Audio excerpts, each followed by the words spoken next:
got spare parts from my last broken heart. Somehow more than what I had to start. Yeah, I've got spare parts.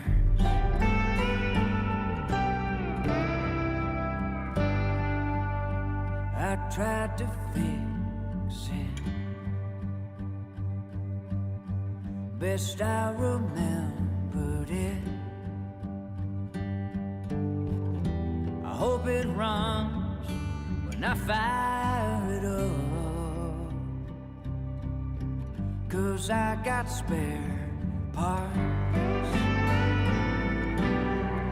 So if you see something that you might need, anything you can use, what's left of it might be a perfect fit, 'cause I got spare parts.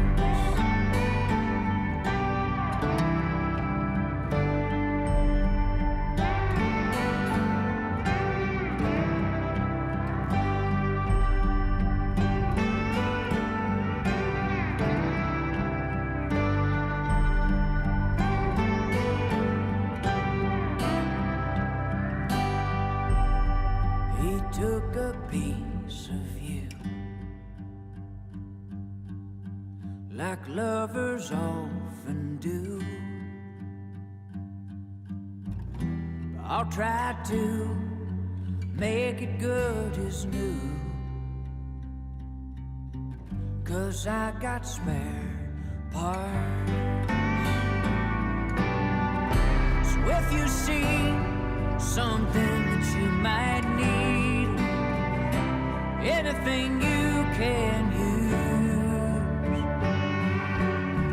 what's left of it might be the perfect fit, 'cause I've got spare parts. What's left of it might be the perfect fit, 'cause I've got spare parts. Where we dive into the mysterious, the unexplained, and the downright otherworldly. In this cryptid corner of the airways, we'll explore alien encounters, ancient artifacts, and instrumental oddities. Buckle up, my friends, because truth is stranger than fiction, and you're about to embark on a cosmic journey. Welcome to the Xeno.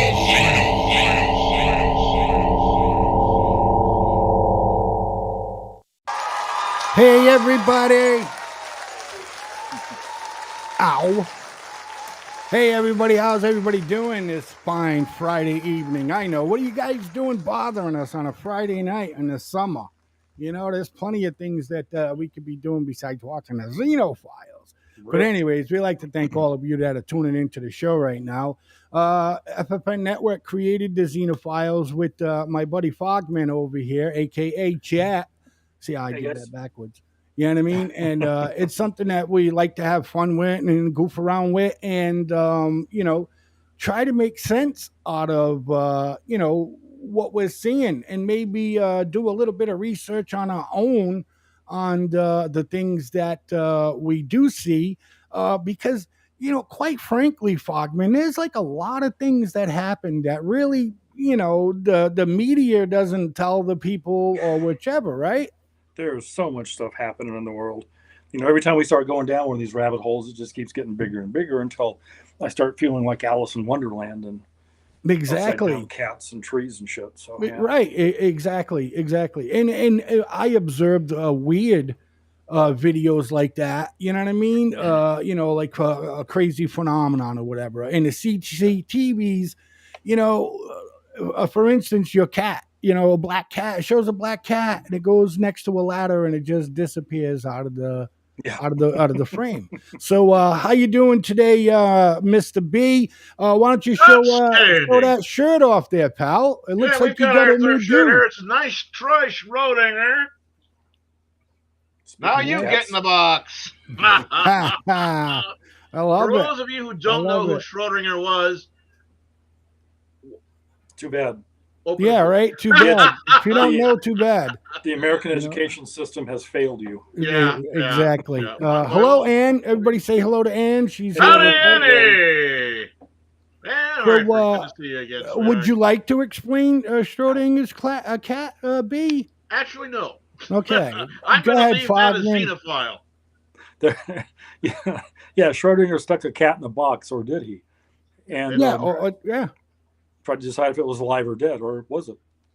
Exactly. And you sit there and you think about that for the rest of your life and go batshit crazy, right? That's the point. Yeah. That's the point of it. So exactly. You make a television show full of geeks about it.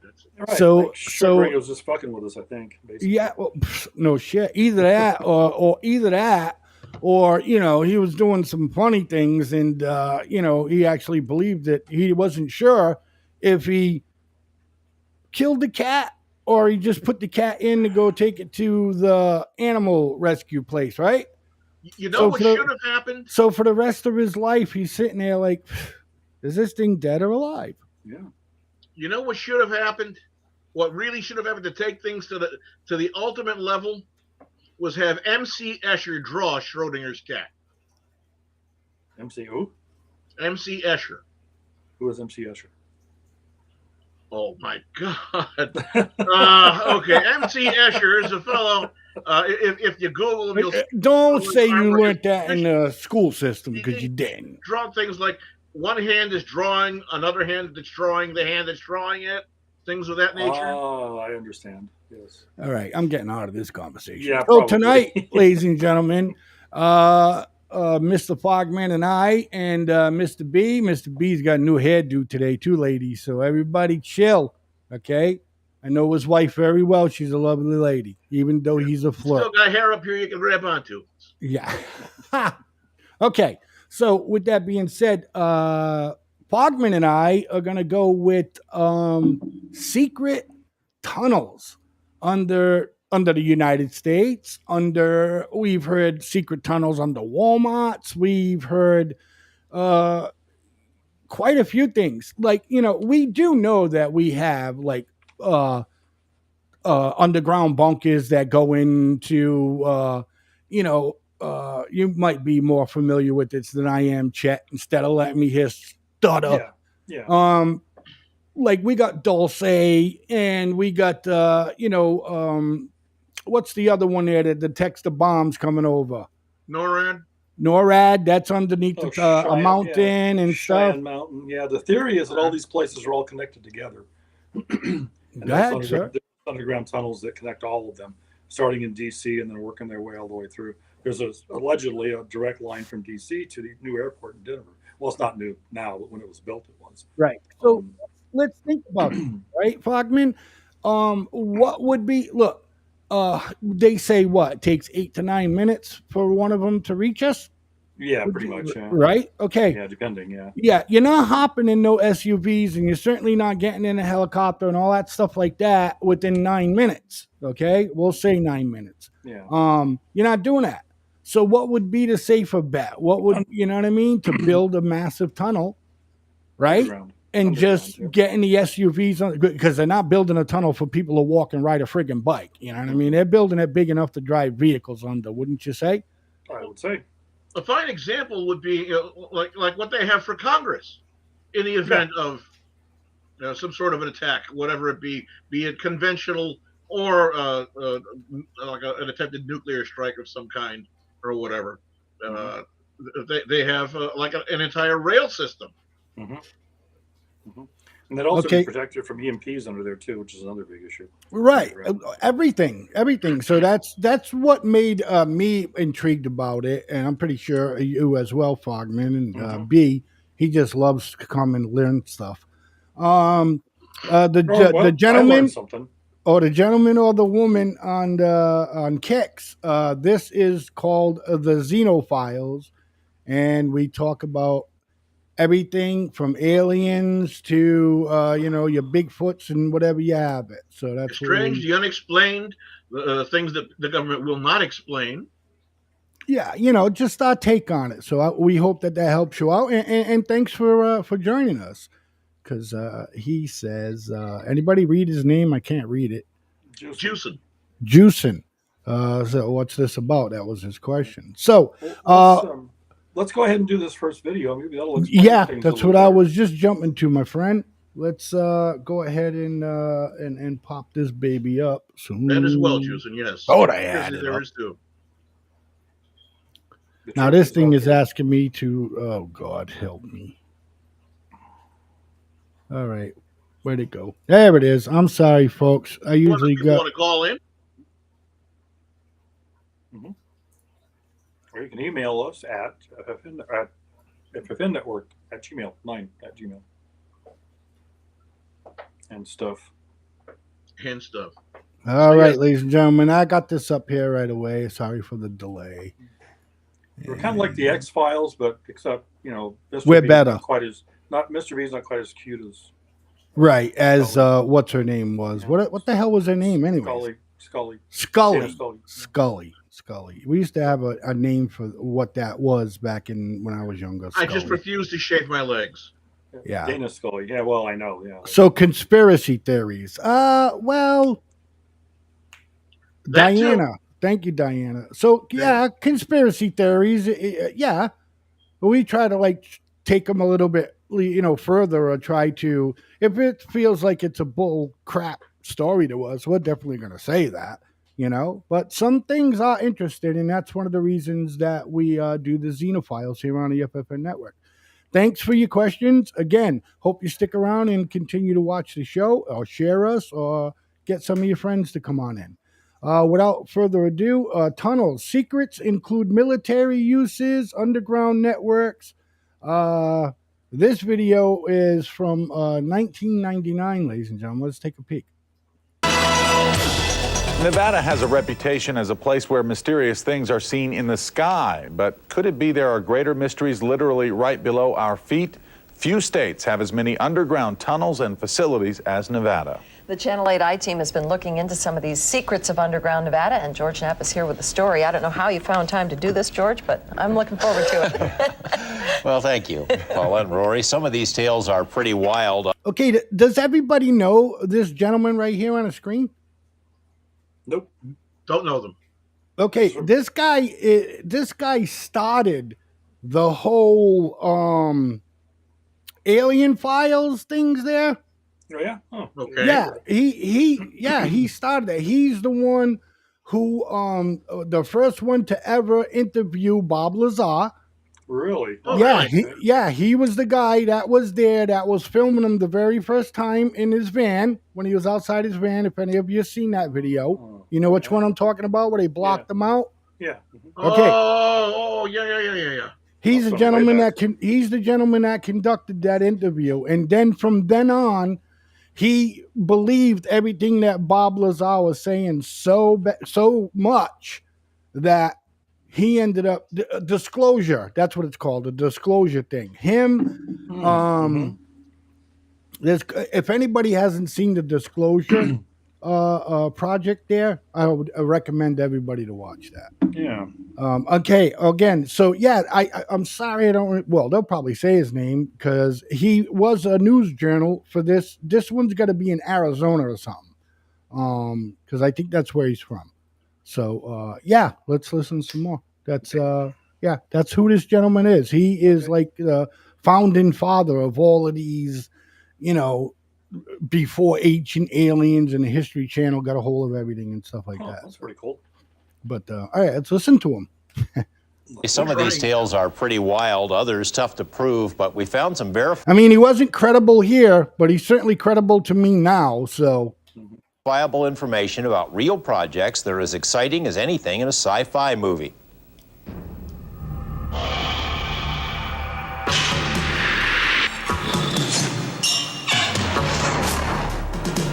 I don't understand understand. Where does all this come from? How do you get funding for something like this? On the big screen and in Nevada folklore, the granddaddy of all underground secrets is, of course, Area 51, where a vast subterranean complex supposedly plunges deep into the Earth's crust, hiding flying saucers and all manner of deadly technology. Tales of underground terror are as old as trolls or goblins or Satan himself. The new repository for folk tales, the Internet, has entire websites devoted to underground secrets. Supposed government maps detail a network of secret tunnels that stretch from Nevada to New Mexico and beyond. That's some tunnel. While it's easy to dismiss some of these ramblings, other stories aren't so quickly explained. In New Mexico, thousands of residents heard for years underground noises that came to be known as the Taos hum, an electronic signal whose source was never uncovered. In Nye County, residents say they've heard noises like an underground railroad. A vibration, a roaring vibration. Something underground? Yeah, because I don't know where it's coming from, but it sounds really weird. The proximity of Nye County to some well-known facilities points a finger of suspicion at the government, and with some justification. The government has been studying underground technologies for decades. Reports obtained through the Freedom of Information Act show that as far back as the 50s, the government planned to build large secret underground facilities for use by the military. Media reports show the Reagan administration spent up to $8 billion on such facilities. Diagrams from these documents also note Nevada was considered a primary location for underground activities. I know some of the things that are out there, George. I'm certainly aware of a lot of the dozens, probably hundreds of miles of tunnels and shafts. Whiteman is president of the American Underground Association. He also works as an engineer on the miles of tunnels being dug into Yucca Mountain by one of the world's largest tunneling rigs. But how many secrets are kept in underground Nevada? I couldn't guess what else might be out there. Certainly defense, the Department of Defense over the years has built a lot of underground facilities. The Departments of Defense and Energy don't mind talking about some of these facilities. They even took us on a tour of a few tunnels that seemingly stretch on forever, with their own railroads, passing by busy labs and ominous signs. Oh, I think this tunnel's probably 5 miles of tunnel in here, underground here.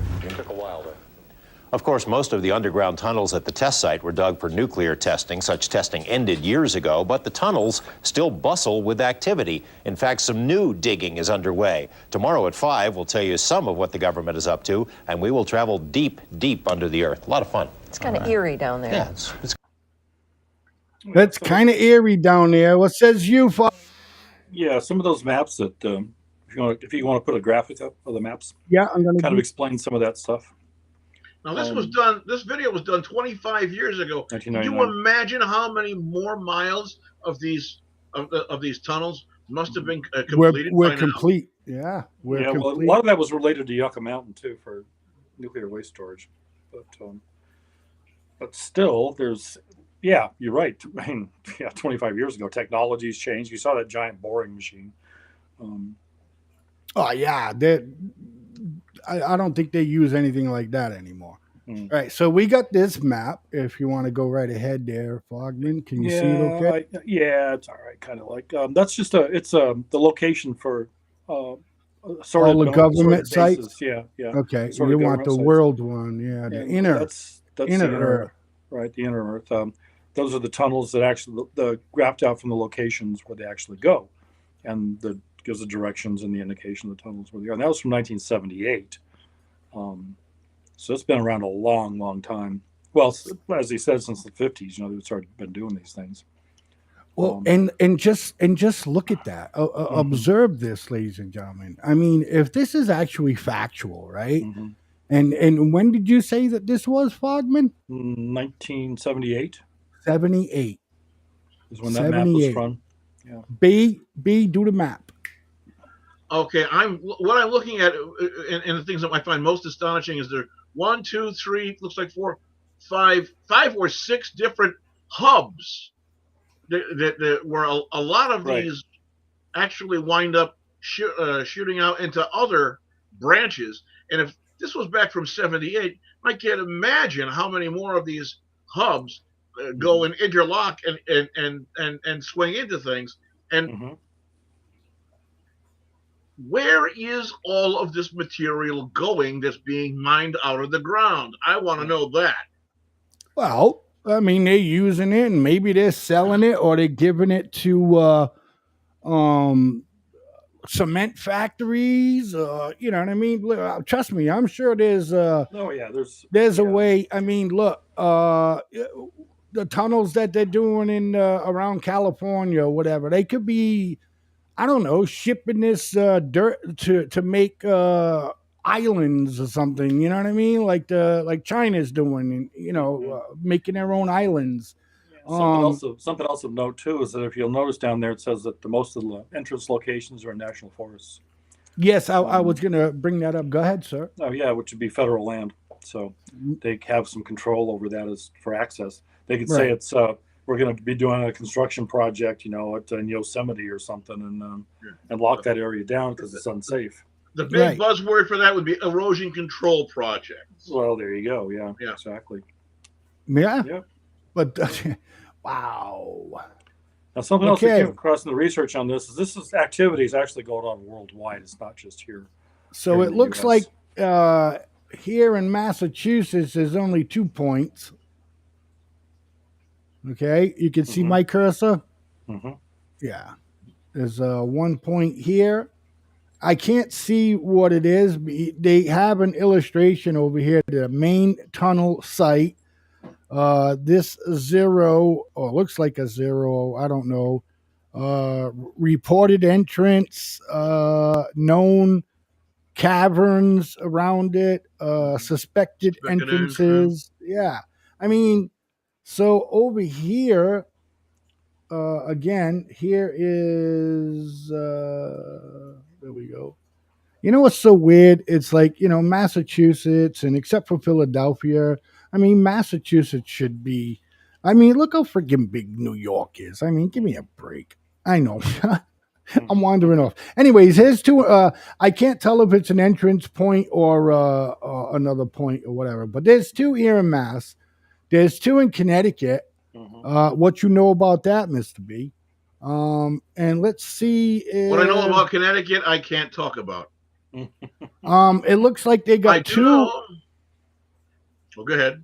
It looks like they got 2 big facilities here in Florida, and a lot of little main entrances. Not main. I'm sorry. What are they called? What's the Reported entrances. These are people that reported maybe seeing something go in. I believe here's what I can tell you now from 1978. This map is, if you're referring to Connecticut, they did have Nike bases there, and perhaps that is where these wind up connecting to at this point. Right. Not the shoes, the missiles. No, yeah, the missiles. Yes, that's correct. And if you go back to the map for a moment, if you look to New Hampshire, which is my home state now, you can see that there is one more major one and a minor one, which is actually in the western part. I don't know if you can zoom in on the New Hampshire section of the map, and there are 2 large small ones up about mid-state and further north. There's 1 entry point. That's what that. Right. It's big enough to say that that's the entry point. Right. And here's 2 that people said they seen as entry points. Right. That one entry point you see there, that would on the map would place it somewhere around the Keene, New Hampshire area, which makes perfect sense to me. Right. Yeah. Well, there you have it, folks. Suck it in. We're going to continue with more of it right after we come back from a break. We're going to have throw a nice little video about top secret U.S. government tunnels, and they call it the City of the Underground. And we'll take a peek at that and discuss that a little bit more when we come back with more of the Xeno Files.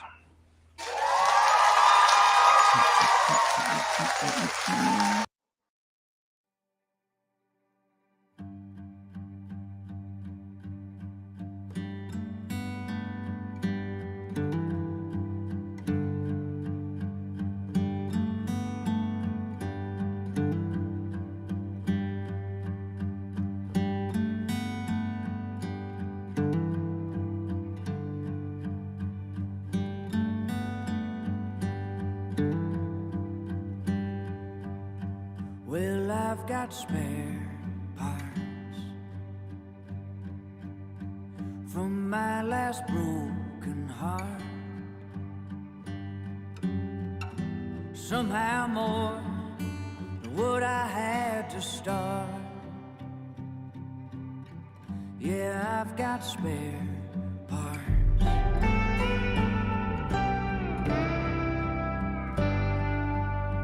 I tried to fix it best I remembered it.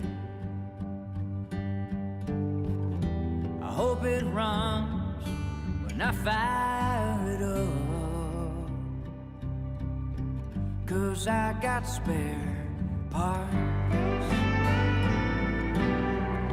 So if you see something that you might need, anything you can use,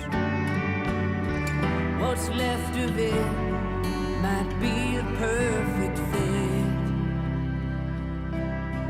'cause I got spare parts.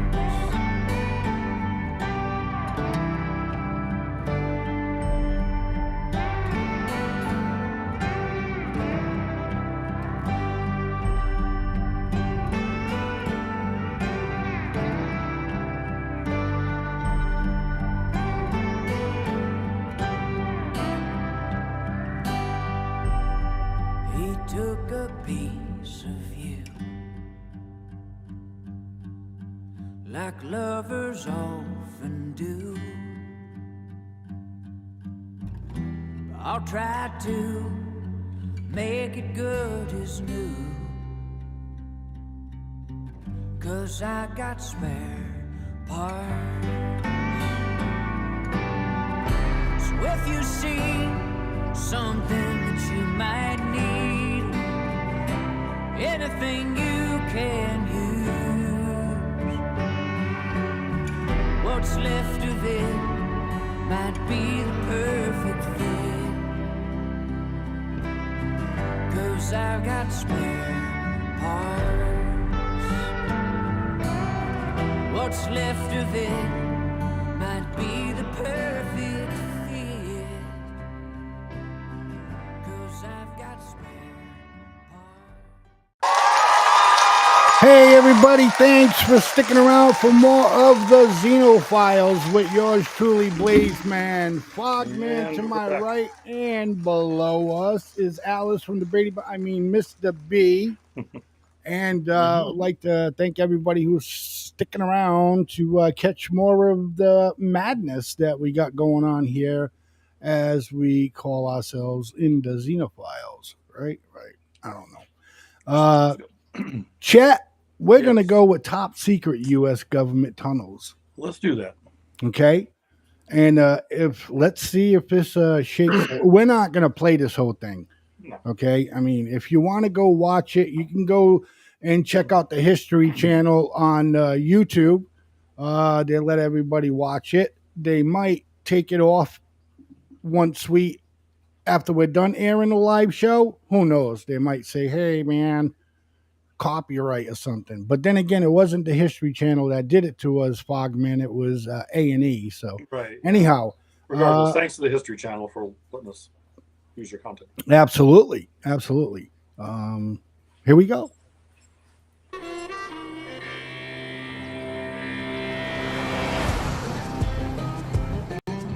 I used to go to grade school, and it's just like fire drills, we would do duck and cover drills, which were for nuclear attack, which was ridiculous when you consider the fact that no way is anybody surviving this thing, much less 8-year-olds with their jackets over their heads in the basement. But those are the kinds of things that were part of life in the 50s and the 60s. The imminence of the nuclear holocaust is much less a daily thought on the average American's mind today than it was when I was young. The Cold War is long over, but some declassified relics from that era may show that the nuclear threat from Russia was just the beginning of a secret underground that only top-level officials in the government know about. Usually, when I go into the underworld, I'm Guys, rappelling feel into free murky to interrupt caves at or any time if squeezing something through tight strikes you. crevices in some ancient ruin. But this is going to be different. An underground world built in secrecy with high-level military technology. And I couldn't be more excited. My first stop is in the Arizona desert, at one of the many decommissioned Titan II missile sites that exist across the country. It's a museum. Wow, smells like a military base, doesn't it? Yeah. These missile silos were underground structures built during the Cold War. Okay, I got to jump in. Here's how the black site money comes. You know, I mean, they get billions of dollars and nobody knows where it goes or what it's for, right? Yeah, But yeah. I would like to say that it's for so keeping these facilities immaculate like they are. I mean, I was in Rhode Island a few days ago and went into that courthouse. I wanted to see the Minuteman guy. I know you guys don't know what it is, but it's like this big important thing that they took it down off the top of the Capitol building in Rhode Island and brought it down for restorations or whatever. And this place looked run down, and it's supposed to be taken care of by, you know, the city, the state, right? You understand what I'm saying? Look, and this is decommissioned.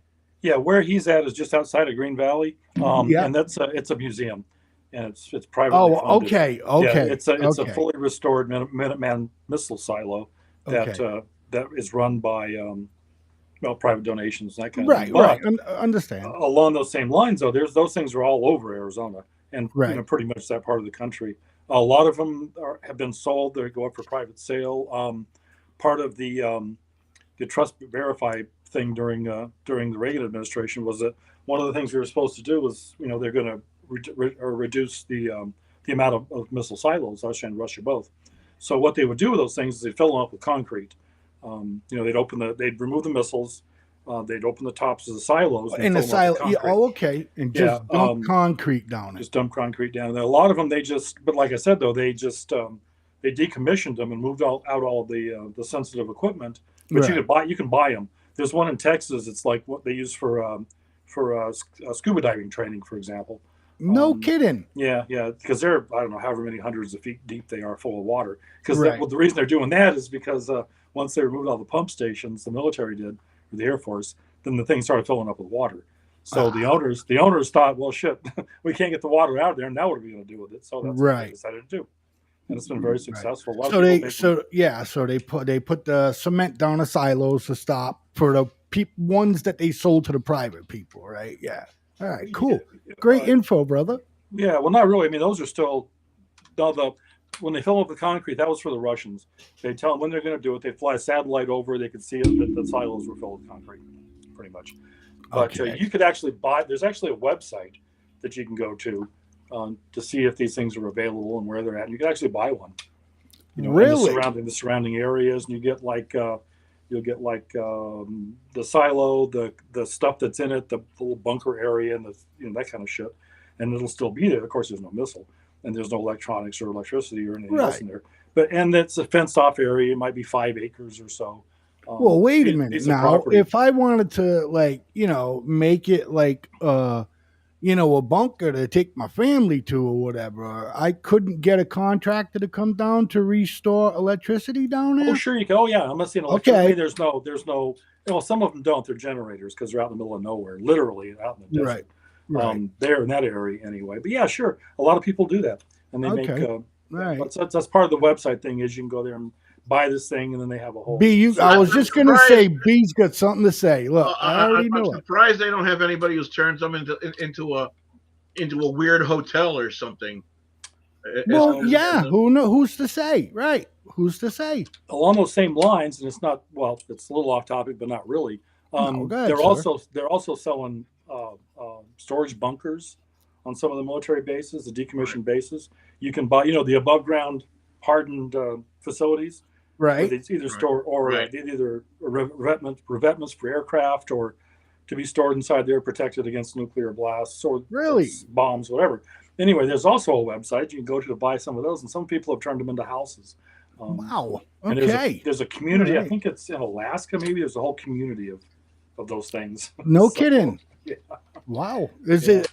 Do they have like lead shields on it and stuff? Yeah, and then there's the concrete walls and the ceiling, the top or whatever you want to call it, are 15 or 20 feet deep or thick, depending on what was in there, or several feet. Wow. Of This concrete, is of reinforced concrete. right. This is exactly what the Xeno files is Files about, does. bro. Exactly. Hey. Those are hurricane proof. All right. Thanks for that. One more thing. Wait. Yeah. Go ahead. Since you brought that up, one more thing. Janet Reno's mom. Speaking of hurricane proof. Yeah. Janet Reno's mom back in the 90s, I guess. Her mom lived in Miami, and a lot of hurricanes down there. So Janet Reno, who, if you don't know who that was, she was the U.S. Attorney General. Yeah. US Attorney General. Yeah. Good looking, bro. During the Clinton era. Well, anyway, there was a military facility down there that came up for sale in the Keys. I don't remember exactly where it was, but it was seriously hardened against not only all the nuclear threats and everything else, but hurricanes. So apparently, Janet Reno bought it for her mom for, I don't know, like pennies on the dollar, and moved mom in there. So it's a whole residence. No conflict of interest in that bidding process. None whatsoever. No. She probably paid a penny for it, man. Or she might have even leased it for $1 a year. That was a long time ago. Yeah. Yeah. Who knows, right? Whatever it was, but anyway, it's another military thing. That's a whole separate. That could actually be a whole separate show that we could talk about military housing. Figuring out what Janet Reno is. Boy, isn't that the truth? Be. All right, now. Now there's not a whole lot of difference. Now we have that Sam Britton guy or whatever looks just like her. Mustache and lipstick. Dressy Bessie and Dapper Dan all together. There you go. Yeah. All right, moving on. Moving on. Yep, go ahead. Let's finish this. Well, we ain't gonna finish it, but let's. Yeah. Constructed to house an arsenal of nuclear warheads to deter the Russian threat. And it was all done in total secrecy. This is intense. How far underground are we at this point? We're 35 feet. Wow. You worked in this silo? Yes, during the height of the Cold War. What was that like? What did that feel like? It was boring and scary at the same time. Kind of had the weight of the world on your shoulders. You were aware of that feeling? Absolutely. Interesting. David Haratunian was a Titan II ballistic missile analyst during the Cold War. His job was to wait for this phone to ring, and if it did, he'd put this key into this switch and launch a nuclear attack. And if it happened, it would have all taken less than 60 seconds. How crazy is that? So your day of work was to make sure that this thing was up and ready to go? State of readiness, 24 hours a day. You thought you could launch at any moment.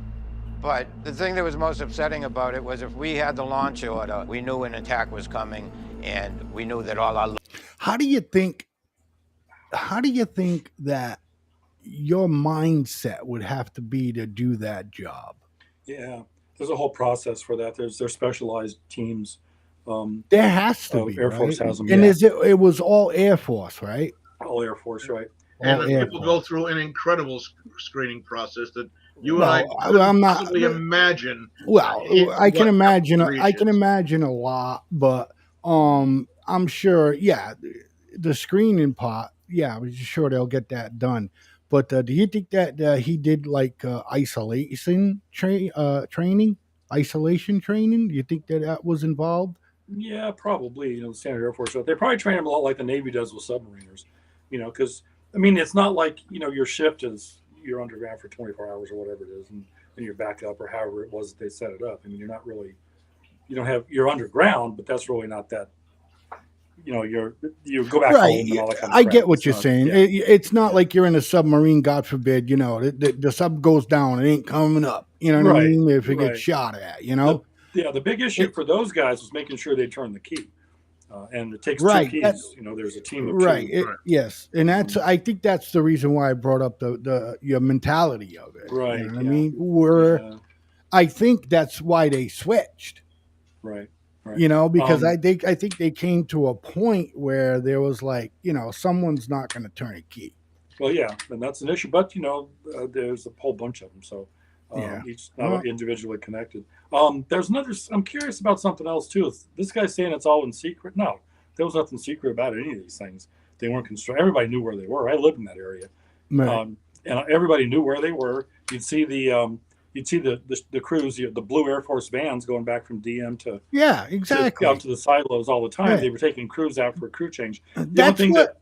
Go ahead. The only thing that was any different, I mean, is that there was usually like there's a fence around it that says U.S. government property, deadly force is authorized if you go in there. But there was usually just like a little tin shed, metal shed on top, and then you would see the concrete that came up where the opening, for the silo, which it was all reinforced. It was allegedly able to sustain a direct attack by another missile. But so you would see it. Everybody knew where they were. Hell, there were maps of them and tours and all kinds of shit. It wasn't that, but there were a bunch of them. And this guy's like, oh yeah, they were secret. Yeah, no, they weren't constructed in secret and none of that shit. But anyway, yeah, exactly. Because they, look. I would like to believe we were the only one. In the beginning, yes, with the YouTube, but after now, there's satellites and they're flying over us and all that. We can't really hide much this stuff, except in the tunnels. Right. Well, yeah. There you go. Anyways, my other extension to this is that's how Area 51 really got exposed. Because so many people were speaking out. I was like, what are you talking about? There isn't. Then what the hell is this place that this airplane leaves this airport from Las Vegas area and flies there? Yeah. You know what I'm saying? And then it's a refueling station. And then there's buses, you know what I mean, that will bring in people back and forth to this place. You know what I mean? So everybody's like, what is it? What do you mean? Is it, So. Yeah, Janet Airlines is the Janet Airlines. Yeah, it's that's where you go to learn how to clean the pooper. All right, let's watch some more. Loved ones would die. The Titan II was built in 1961, when a telephone looked like this, a television looked like this, and a baby's car seat looked something like this. And yet, this secret underground facility had some insanely cool technology. So this is the long cableway. Ooh, that's amazing. My name is Lucy, and I have to figure out who I am. Hi, Lucy. Sorry.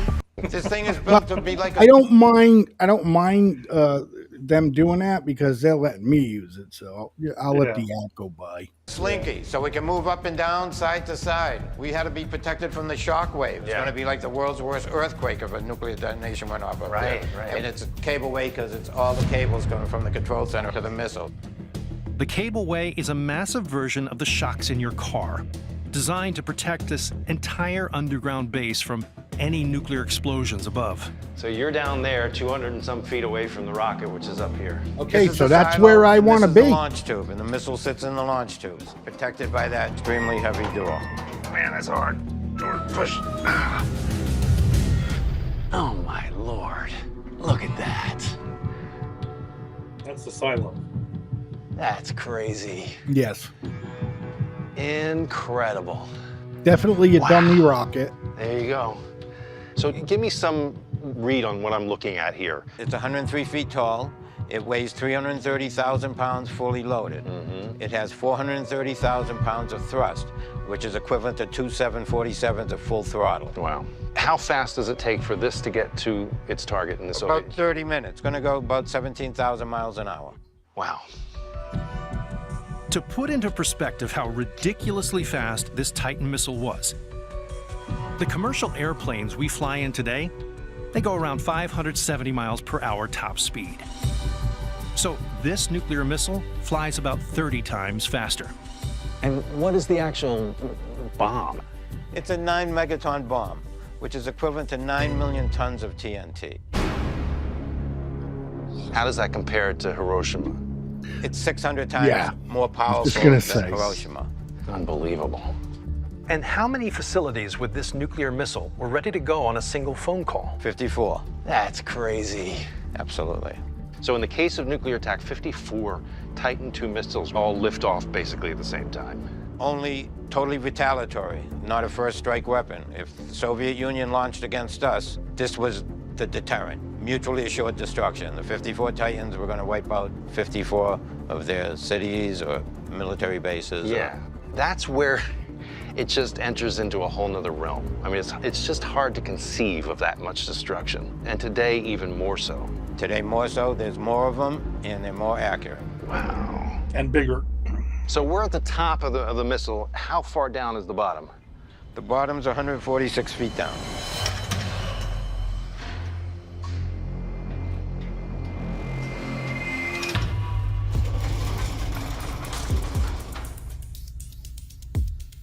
Look at this place, man.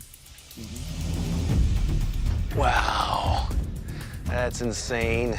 This is where the engines would sit. Man, and that's the end of the world right there. Can you imagine the amount of heat generated? This once top secret underground base was built in 1960.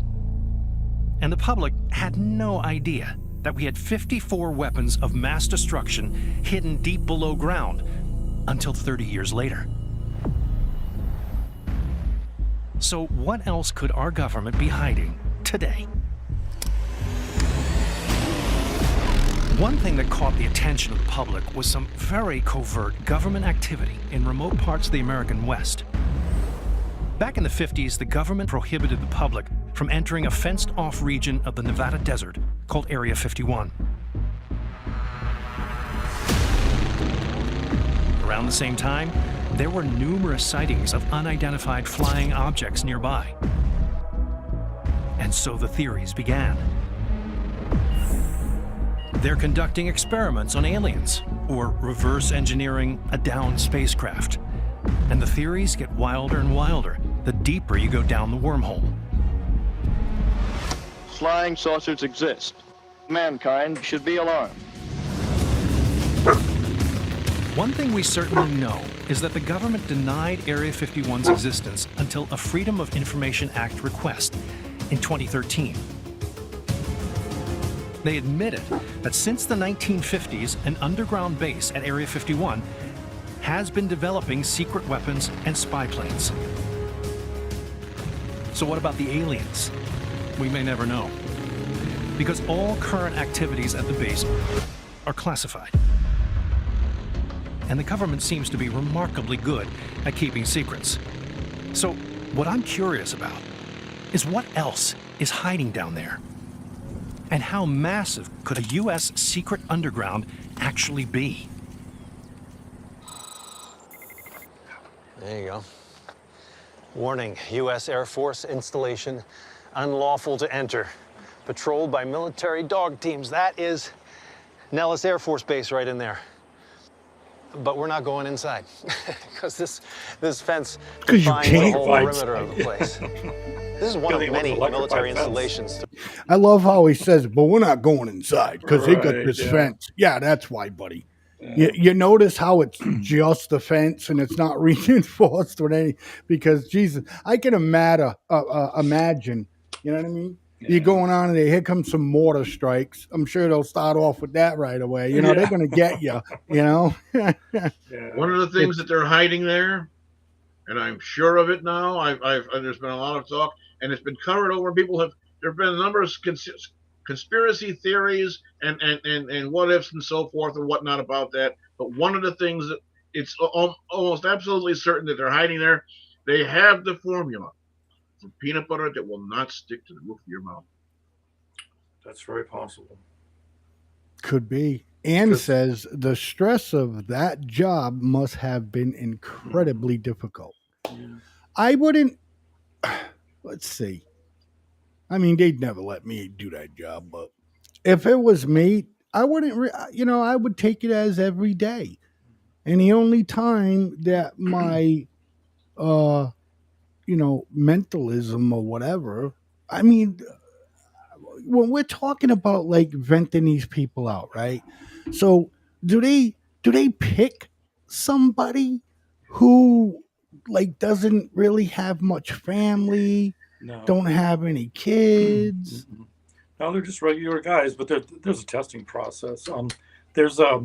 They run drills all the time, and I'm not sure I'm sure somewhere out there there's statistics about this. I don't know what they are exactly, right off the top of my head, but they run constant drills and tests and all, and they would be able to determine how many would actually not launch.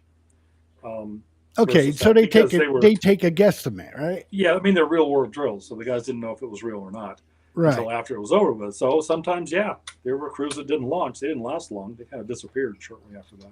Well, yeah, that's what I'm saying. It's like you didn't turn the key, you're gone. Well, yeah, but it's. But that's why. It's human nature.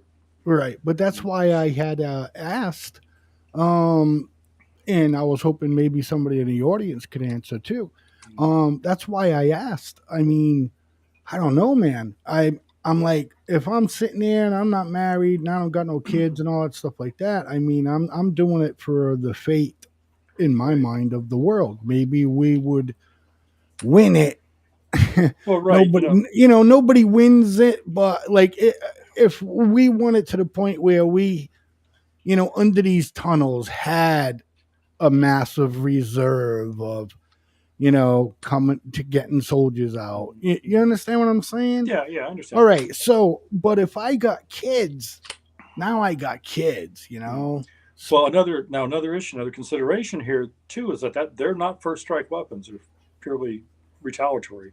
So, right. Russia or whomever has already launched, and if you're under there, I mean, they're already screwed. Right.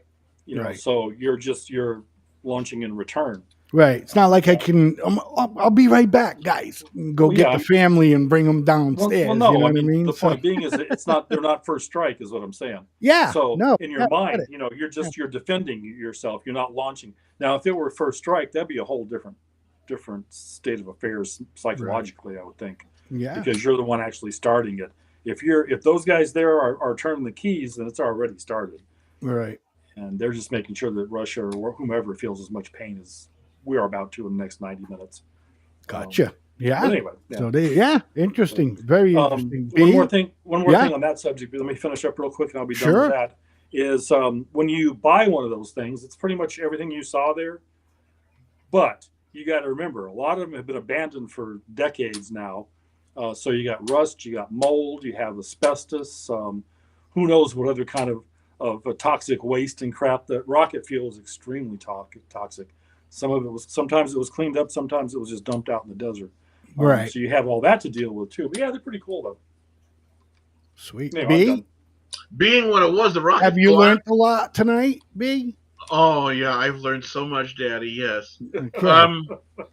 One of the things we know about rocket fuel is it had in many times, especially in the late 70s, it had been relegated to be used for large arson jobs, and they could not figure out what the hell it was that they were dealing with.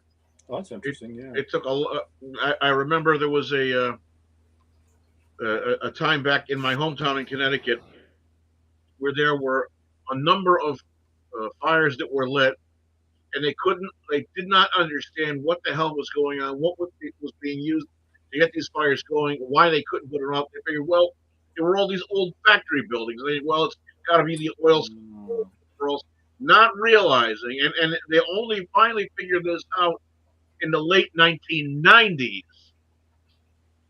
that people were using old-fashioned rocket fuel as an accelerant for a lot of these fires. Huh, that's interesting. The fires were burning so hot, the actual spraying water on it was actually separating the water molecules into oxygen and hydrogen and fueling the damn fires. Mm-hmm. That is interesting. I had no idea. Wonder where they were getting Wonder where they were getting it from.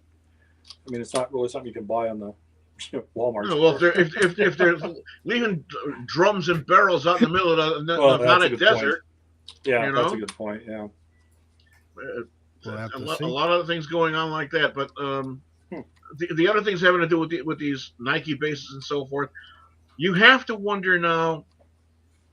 The people that were in these bases had to be so high strung, so keyed up.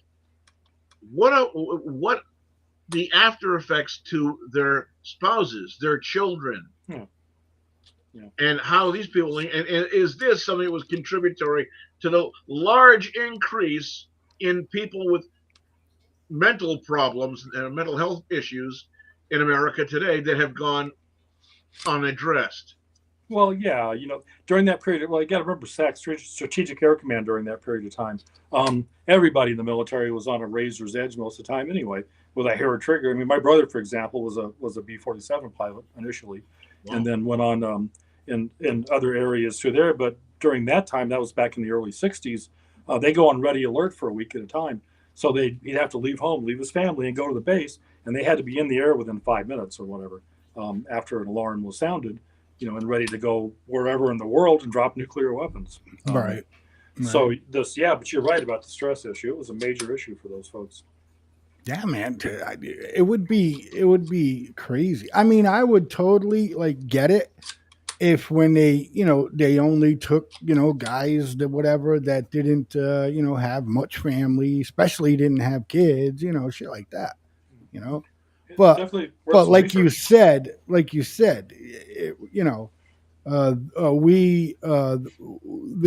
didn't start the war. All they did was all right, look, everybody's dying now, so just send them.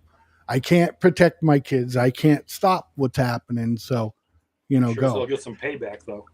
Exactly. Exactly. That's the last thing that's going through your mind besides, thinking of your family, things of that nature. And like you said, Fogman, you hit it right on the head. It's like if it was turning the key first to be the initiator, that might be a problem, So, Mr. B, what'd you have, Mr. B? Tying this entire discussion that we've had this evening all together, let's all think back to the Reagan years when they were doing the thing where they had the Underground Railroad that were shipping missiles from one silo to another, so that at any given time the Russians are scratching their head saying, "Where is it? Where's the bomb? Where's the bomb?" Right. Right. Yeah. Is that silo all of those? So yeah. B, you hit it. That? Yeah, you hit it right on the head, pal. You know what I mean? So that was great. Anyways, it was fun again tonight, and I think next Friday we should continue covering, because this is a big story. We're just touching the surface of this, Yeah, let's do that. Yeah, we didn't even get into the worldwide tunnels. No, we have it all. Like I said, and I knew I had an idea it was going to roll this way. You know what I mean? Okay. So yeah, cool. Let's continue on this next week. You got it, man. You got it. So, thanks everybody for tuning in to the Xeno Files. Hope you enjoyed yourself. Hope you liked and shared us. Okay, like to thank the History Channel again for allowing us to get this content so we can share it with you all fine folks. And I encourage you to go check out the History Channel and watch these shows for yourselves. With that being said, I am one of your hosts, Blazeman, and peace and love to each and every one of you out there. Before we go tonight, we're going to have a few seconds of silence for the firefighter that lost his life protecting his family. Chet, Bogman. Yep. Thank you, folks. Thanks for joining us. It's always fun to do these things. Stay safe. Prepare to self-rescue. And with that, I'm going to say good night. B. Whatever you do, don't forget to check under the bed. Have a good night. We'll see you again next week. Or in the box. See, he's always gonna end it creepo. Creepy. All right, folks. Ladies and gentlemen, we're just gonna have about 30 seconds of silence here for the firefighter who lost his life protecting his family.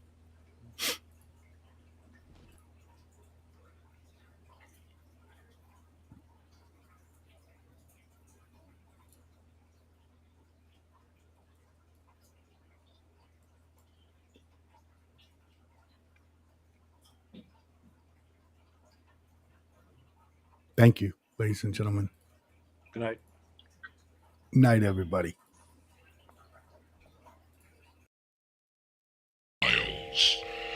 Where we dive into the mysterious, the unexplained, and the downright otherworldly. In this cryptid corner of the airways, we'll explore alien encounters, ancient artifacts, and instrumental Oddities, buckle up, my friends, because truth is stranger than fiction, and you're about to embark on a cosmic journey.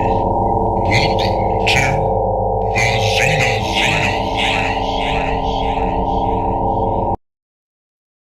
You have just watched an FFN Network production.